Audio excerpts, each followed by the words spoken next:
Luego, what's going on the Hidden Coffee House podcast. Sa tagayan niyong Getso Gadi Jorhansa, Andrew Niwaksanoda, Brand Niwaksanazare. Hello everyone, welcome to the Hidden Coffee House podcast. I'm Satagayandam, or my English name is Andrew Brant.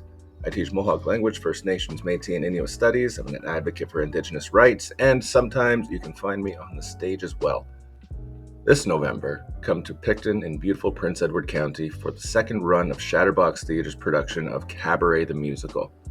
First run was completely sold out, so don't wait to get your tickets. I'll be returning to my role as the outgoing Ernst Ludwig, once again as the Cape is transformed into the seedy Kit Kat Club in the underbelly of Berlin. Get your tickets at kitkatclub.ca. That's kitkatclub.ca and follow Kit Kat Club PEC and Shatterbox Theatre on social media. Going fast, and the show isn't even until November, so book your table. You're gonna love it. Because here, life is beautiful.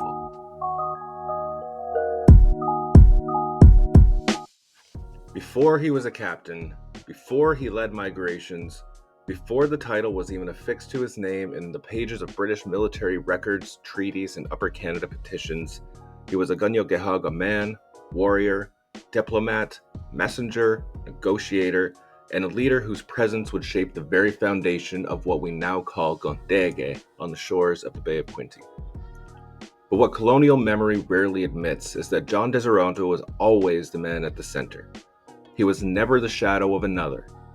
He was never a subordinate to Joseph Brant. He was his own force, a political, military, and spiritual pillar in the storm of a colonial upheaval. And it's time we told his story properly. Born around 1740, Deserontyon lived through a time when the Gunyo-Gehaga were navigating a shifting landscape of colonial expansion, warfare, and uneasy alliances. The British, the French, and the emerging American colonial forces were each vying for control of indigenous lands, trade routes, and military alliances. Deserontyon, like many Haudenosaunee leaders of the time, understood the strategic necessity of not knowing only his own people's laws, customs, and diplomacy, but those of the settler nations as well. He spoke English, and he understood their politics, but he never surrendered to them. He remained loyal to his own people, even when standing beside the British in war. That loyalty to his own people is what has been misread or erased by colonial narratives that position him as a loyalist to the crown, as if that was ever his primary allegiance. While Deserontyon's early years are not recorded in the same way the settler figures were chronicled. There are no birth certificates, baptismal records, or plaques bearing his early life. But we know he was a prominent member of the Wolf Clan. His knowledge of land, diplomacy, and warfare would have come through experience, not just instruction. Oral tradition confirms he was a deeply respected warrior and that his skills in negotiation were matched only by his courage in the field. By the time the American Revolutionary War began in 1775, he had already earned a place of authority among the Gunyo-Gehaga, and it was under his authority that he would take a stand that would define the next chapter of his life. When the war erupted between the British and American colonies, the Haudenosaunee Confederacy attempted to maintain neutrality. The Great Law teaches peace and unity, and at its core, the Confederacy didn't wish to fight a war that wasn't theirs. But that unity cracked under pressure, and individual nations were pulled into alignment with one side or the other. Deserontyon was one of the first ones to commit the Gunyo-Gehaga to support the British. This decision was not made out of blind loyalty. It was a strategic move rooted in the belief that the Crown had at least recognized some of the version of the Indigenous land rights in the Royal Proclamation of 1763. The Americans, by contrast, had shown nothing but expansionist intent. They had already begun encroaching violently into Haudenosaunee lands, ignoring treaties and disregarding Indigenous sovereignty. For Deserontyon, it was clear. The Americans were not allies. They were a threat. And unlike Joseph Brant, who spent much of his time in London, engaging in diplomacy, lobbying, and public image building, Deserontyon was on the ground. He was among his people, in the trenches, in the villages, sharing resources, facing hardship, and preparing for the inevitable displacement that would follow. While Brant became the face of loyalist indigeneity in the British society, Deserontyon became the foundation of loyalist indigeneity on the ground.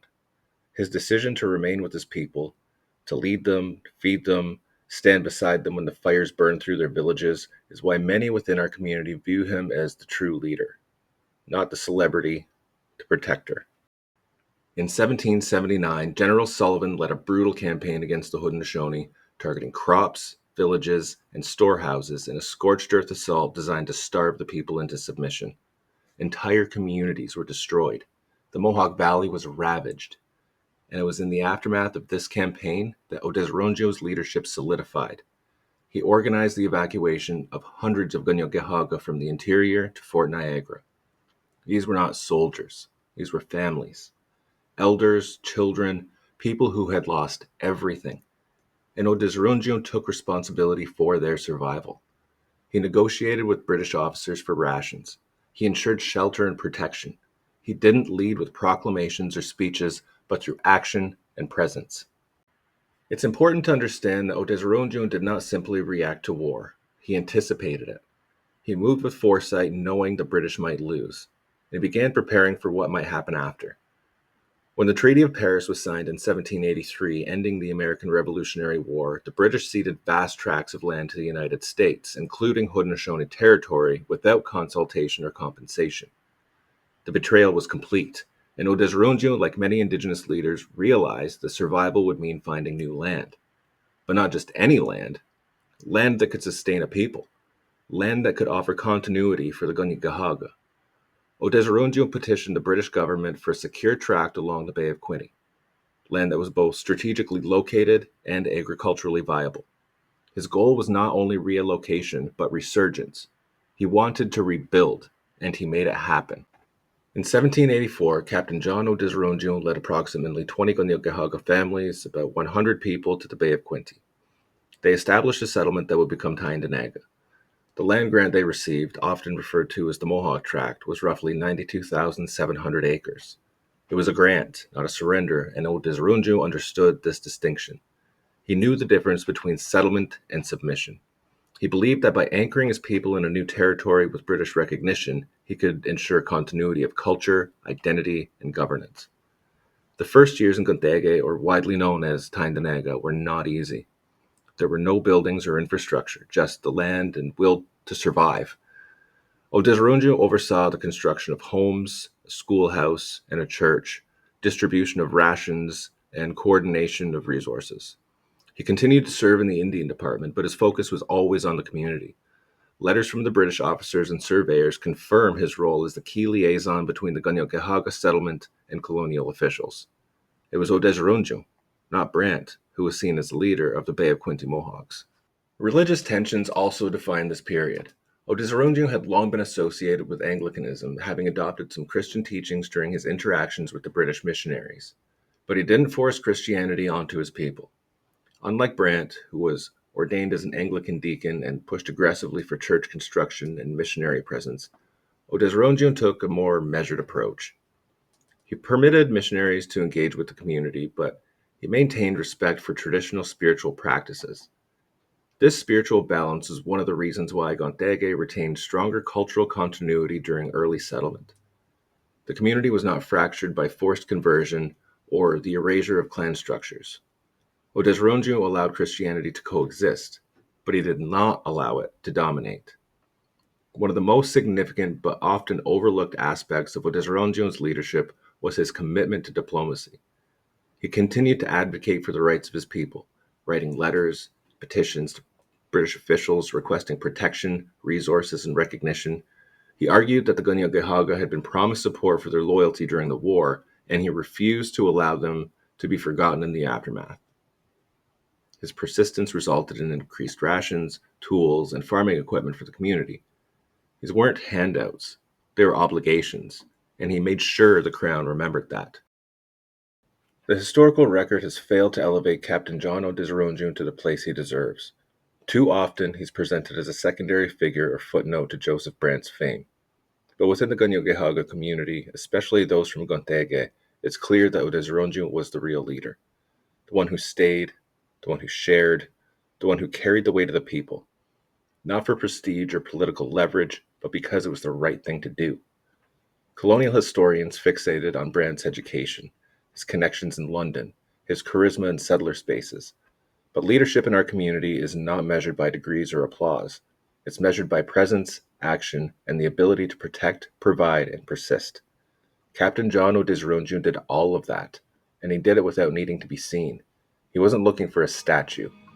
He was building a future.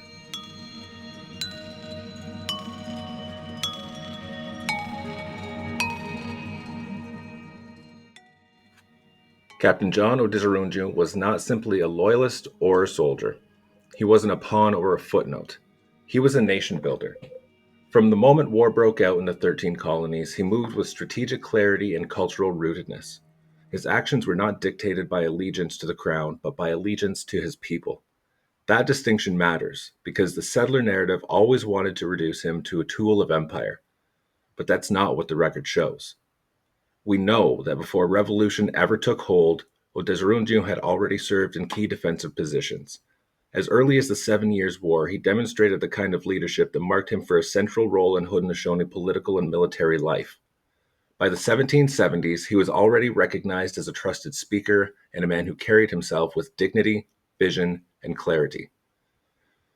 When war came to the 13 colonies, Deserontyon took on the responsibility for rallying the Kanien'kehá:ka forces who would stand beside the British, but not blindly or as cannon fodder, as tacticians and allies in a long-standing relationship that was supposed to guarantee protection of Haudenosaunee lands and sovereignty. The covenant chain was not a metaphor to Deserontyon. It was law, and it was violated by the rebellion, so he acted to defend it. In the early days of the American Revolutionary War, Deserontyon operated out of Fort Niagara, a major British stronghold and staging ground. He played an instrumental role in organizing Haudenosaunee forces, ensuring not just military participation, but strategic consultation. He wasn't just taking orders. He was influencing the direction of campaigns. That included actions across New York, Pennsylvania, and other contested zones where the Kanien'kehá:ka presence was key. His leadership during the Battle of Oriskany in 1777 further solidified his standing. That battle was one of the bloodiest of the war and involved intense combat between loyalist forces, indigenous allies, and rebel militias. While Tyendinaga Joseph Brant is more often remembered in settler histories for that campaign, Deserontyon's coordination behind the scenes, managing supply lines and mobilizing warriors, is just as critical. But war was never the goal. The goal was protection, continuity, the right to exist as a people with full political capacity. And when it became clear that the Americans would not honor the peace, that they were determined to erase the Kanien'kehá:ka presence from their newly forming republic, Deserontyon turned his attention towards resettlement. Not surrender or exile, resettlement on our own terms. What followed was one of the most significant acts of indigenous nation building in the post-revolutionary period. In 1783, Captain John Deserontyon led a migration of approximately 20 Mohawk families north into what is now eastern Ontario. He didn't wait for British approval or ask permission. He scouted, selected, and secured land along the shores of the Bay of Quinte, territory that had long been used by the Kanien'kehá:ka and other nations, but now offered strategic access to water routes, fisheries, and farmland. It's also the birthplace of the Ganawida, the peacemaker who brought Guyanaregoa, the great law of peace. We're going to dive more into that in the next episode. The settlement that emerged was not a refugee camp. It was a community with political infrastructure, kinship networks, ceremonial continuity, and military readiness. The Mohawks of the Bay of Quinte, Gontege, were not a passive offshoot. We were an extension of Haudenosaunee political identity and sovereignty. Deserontyon ensured this through direct engagement with the British Crown. He secured official recognition of the settlement and negotiated for supplies, rations, and protections. But more importantly, he maintained the political independence of the Kanien'kehá:ka throughout. He ensured that the Crown's support did not translate into ownership. These were not Crown lands. They were Kanien'kehá:ka lands. And Deserontyon made that clear at every opportunity. This is where the historical record gets particularly telling. There are surviving documents, letters, land receipts, ration logs that show Captain John not only organizing logistics for the new community, but personally distributing goods, mediating disputes, and organizing building efforts. He wasn't a war hero fading into retirement. He was present daily in the lives of the people. He didn't retreat into a position of symbolic leadership. He remained active in governance and economic coordination. The journal entries of British officers stationed nearby confirm this. They speak of him with respect and often note that Deserontyon's word carried more weight in the settlement than any official directive from the crown. One account describes him as the acknowledged headman of the village, trusted not because of the title, but because of what he had done and continued to do. What is also clear is that Deserontyon was not acting in isolation. The women of the community played a foundational role in governance, food production, and ceremonial restoration. Clan mothers maintained their authority, and Deserontyon worked in accordance with the matrilineal protocols that defined Ganyokehaga political structure. He was a warrior, but he was not at the top of the chain. He was part of a living system. The political influence he carried extended beyond Gontege. Deserontyon was called upon to represent the Mohawks of the Bay of Quinte in broader diplomatic gatherings, including engagements with the Crown representatives and other First Nations communities. He was a speaker, translator, and legal intermediary. Those roles required fluency not in just language, but in both British and Haudenosaunee law. His religious ties also reflect his dual fluency. While Deserontyon eventually converted to the Church of England and supported the establishment of a church within the settlement, this was not the case of cultural surrender. It was part of a larger strategy of relationship management with the Crown. The church provided educational access, diplomatic cover, and additional supplies, but the spiritual governance of the Ganyokehaga remained rooted in clan, ceremony, and the Gayanaregoa, a great law. The church existed, it didn't dominate. Deserontyon's character, as seen through the records and the oral memory of his descendants, was one of balance. He was stern but fair, protective but not controlling. He is remembered for walking the village regularly, checking in on families, assessing needs, and organizing collective labor. He didn't impose. He coordinated, listened, and when there was injustice, including from Crown officials, he spoke up. One letter from a British officer expresses frustration that Deserontyon refused to accept lower quality rations than what had been promised.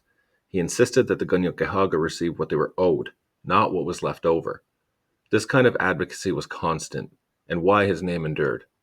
His death in 1811 marked the end of a direct era of warrior-led governance, but the systems he helped reestablish, the council, longhouse, economic networks, the education of youth in both languages, these things outlived him, and they're still visible today in the strength of the people of Gontege.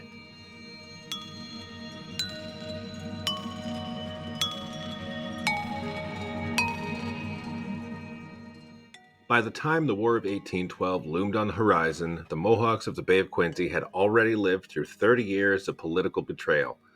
30 years of navigating the empty rhetoric of imperial gratitude, the very crown that praised Captain John Deserontyon in the dispatches and ceremonies was the same crown that broke every promise it made to him and his people. The land that had been set aside for the Ganyokehaga was being quietly carved out. Leases, patents, and surveys were all words that masked theft. But for the people, they saw it for what it was. The land was never a gift or compensation. It wasn't a handout. Deserontyon and the Gontege Ganyokehaga were not loyalist refugees. We were political and military allies, and the land along the Bay of Quinte, Gontege, was already part of the one dish, one spoon territory, used and stewarded long before a single British settler arrived. What Deserontyon secured was not charity. It was reaffirmation of a right that existed long before the British knew how to pronounce Ganyokehaga. There's no ambiguity in the record. The Crown's agents made deals behind closed doors, leased portions of the land to non-Indigenous settlers, and adjusted maps to reflect Crown ownership where none had existed. They claimed jurisdiction over areas still active in Ganyokehaga use. They did it all under the guise of order and progress. This was not just administrative betrayal, it was a spiritual one. Land is not just geography and Haudenosaunee governance, it's law. Its life and memory, and the theft of the territory was the theft of jurisdiction, decision-making, and relationship. And yet, Deserontyon did not retreat into despair. He still built, adjusted, and resisted again and again, time over to keep the nation alive. When he died in 1811, he had already seen the patterns. He had already watched erosion begin. But he left behind a functioning longhouse, an active council system, and a community grounded in cultural survival. His people continued to plant, speak, and resist. None forgot what had been promised or what had been denied. Settlers rewrote the narrative, of course. They began to speak of Deserontyon as a story of loyalty. They turned his life into a colonial fable. a faithful indigenous ally who proved the usefulness of submission. But that was never the truth. That was the crown's version of history, crafted to make its thefts look civil. What Deserontyon embodied was not loyalty to empire. It was loyalty to the people. He entered agreements with the crown to protect Onondaga autonomy, not to celebrate British victory. He fought beside British forces not because he believed in the crown's supremacy, but because he understood the political reality of the time. He negotiated for land not because he lacked it, but because he knew that control over territory meant food, ceremony, and governance. The broken promises of the crown were not unfortunate mistakes. They were deliberate and formed the operational framework of British and Canadian expansion. From the beginning, the pattern was clear. Extract what you can from indigenous nations, offer symbolic recognition in return, and rewrite the story so that imperial control appears justified. Deserontyon knew this. He saw it coming, and he warned us. And that's why the story of the Mohawks of the Bay of Quinte is not a story of assimilation. It's a story of resistance, resurgence, and continuity. The crown tried to sever that line, and it failed. Visitors to Tyendinaga or Deserontyo today might not see the layers beneath their feet. They might not even see the council fire that remained lit even when policy tried to extinguish it. They might not see the trails that once tied clans together across the territory or the longhouse that stood near the lake, but they are still here. The memory remains, and the people are still here. There's a reason why Deserontyon's name is still spoken with weight. Not because he was perfect, not because he avoided failure, but because he never stopped fighting. Every garden, every ceremony, every child speaking Gonyogeha, everything, it all echoes that commitment. He didn't hand over the keys to the empire. He held the line for as long as he possibly could, and he made sure the next generations could do the same. We're not here to be folded into the settler nostalgia. We're not interested in being included in someone else's version of history. Captain John Deserontyon was not a side character. He was not the indigenous supporting cast in a British history with Joseph Brant as their leading token Indian. He was a central architect of survival, and no crown agent, no policy, and no settler stories can erase that.